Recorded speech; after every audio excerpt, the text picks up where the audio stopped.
amigos y amigas, I am Leila, also known as Miss Bohemian. Where do I start? I am here to talk to you about wheels. Roller skate wheels.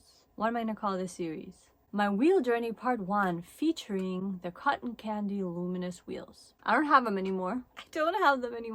So this is what's happening. I have 3 pairs of Moxie lollies, and anything I say about roller skates that will be upcoming, that I've done, that I mention, you can view in my playlist here. It's all there. I own 3 pairs of Moxie lollies, and everything about them and the unboxing is also in that playlist. And so they came with their wheels. This is the most worn in one. It's my pineapple lollies, which are my original lollies. Then came my floss, then came my pink lollies. The Moxie gummy wheels are 78A durometer, 65mm wheels. The durometer number refers to softness or hardness, and the rest, like the millimeter element of the wheel, refers to size. So 65mm is the biggest wheel, and this is pretty much the biggest wheel you can get, and 78A durometer is the softest wheel, and this is the softest wheel. And so as the number goes up in durometer, the harder the wheel. And so the Moxie wheels are soft and gummy, made for outdoor use. I have been doing everything with the pineapple wheels, especially because I wore them out for about 2 years skating outside. So I do really well with them inside. These two, no, they're super sticky because they're pretty much original. I mean, this has never been used.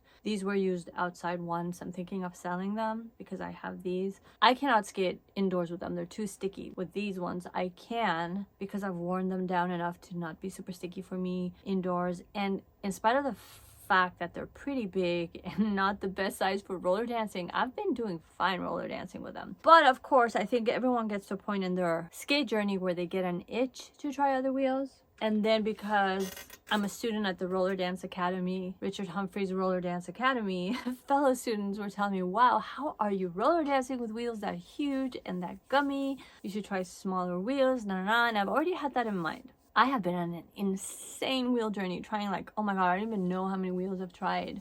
I've lost count. And initially I was making one video for all these wheels. And then when it came time to edit the video, it just sounded and looked insane. So I'm like, you know what? I'm just going to do a dedicated video per wheel that I've tried. And so one of the wheels that I tried were the cotton candy luminous wheels, and I'm going to be inserting clips if I have any. So if you see like a random clip pop by, it's old footage that I figure I might as well use some of it so you can see the actual wheel. They're super pretty wheels by the brand Luminous. I believe the cotton candy wheels were like 84A, 85A, 80 something A durometer, and they came in at a 62mm size. So they're not small. They're a tiny bit smaller than the Moxie gummy wheels, but I got them because they were super cute. They're the cotton candy color, and they matched pretty much my floss and my strawberry pink skates. And I wanted to wear them outside, and I did try them outside, and I'll insert clips of that here too, at a skate event that I attended on the week leading up to Halloween, and I hated them.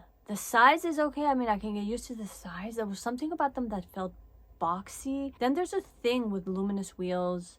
Basically, these are the bearings, right? And so you click bearings on the back of the wheel and you click in bearings in front of the wheel. So the way luminous wheels and wheels that light up work is that in between the bearings there is this thing that you can remove, and it stays in place magnetically, called the spacer, and that's what's responsible for lighting up the wheels. So regular wheels don't have a spacer, and basically you put the wheel on the truck and you have the metal portion sticking out, and then you thread on the axle nut and you tighten it and you get a good spin and the wheel stays on securely. The thing that happens with luminous wheels, because you have the spacer in there and it's taking up more space, the axle nut doesn't lock properly and you have to really loosen it to get a decent spin. And also wheels with spacers in them, so light up wheels, are never gonna have that perfect roll like wheels without spacers in them, like wheels that don't light up, right? But you have to be able to attach it properly so that they don't fly off. And with the luminous wheels, it's really hard to attach them properly. And so the trick with that is to reverse the nut so that the narrower part of the axle nut is facing the inside, so it's facing the skate, and then you tighten it that way. And even though you might still have some part of the axle nut sticking out over the threads, that's okay, because the narrow part of the axle nut, which is now facing in, is what really makes it lock in. So you can lock it in and you can get a decent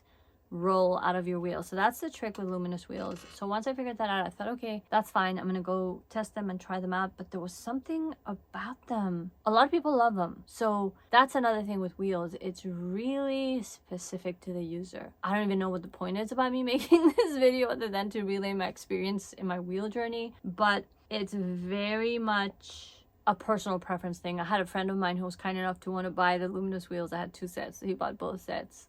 This and then next week's reviews and the other set of Luminous wheels, and he loves them. They work great for him, but they did not work great for me. I could not properly dance with them, and I'm mainly a roller dancer. Like, I'm gonna be learning eventually as my skill set gets better, and because my teachers want me to rink skating and different styles and tricks and whatnot with rink skating, but my affinity is with roller dancing, and so I want my setup to be conducive to that, whether it's for outdoors or indoors. The durometer was totally fine with the wheels for outdoors. I was totally fine on outside surfaces. The size was great. I just couldn't dance with them. They just felt clunky and they felt boxy, and I didn't like them.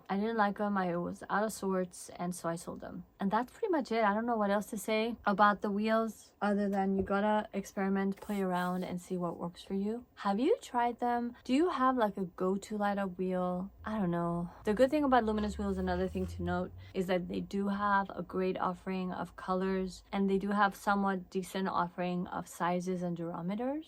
I haven't tested out other light up wheels, but I would say that is a strong point of the Luminous wheels. Again, I'm not very seasoned with wheels. This is kind of like me starting a wheel journey in spite of the fact that I bought a shit ton of wheels. I've returned a lot of them, so stay tuned because I will be sharing a lot about wheels in the upcoming weeks. But honestly, if you have any tips or tricks or experience or notes, advice, whatever you want to say, please let me know. I am all ears. I am still learning this part of the roller skate journey, and I'd love to know more. And that's it for today. Thank you so much for tuning in. If you like this video, please like, comment, subscribe, and hit the notification bell below, and I'll see you in the next one. Ciao for now.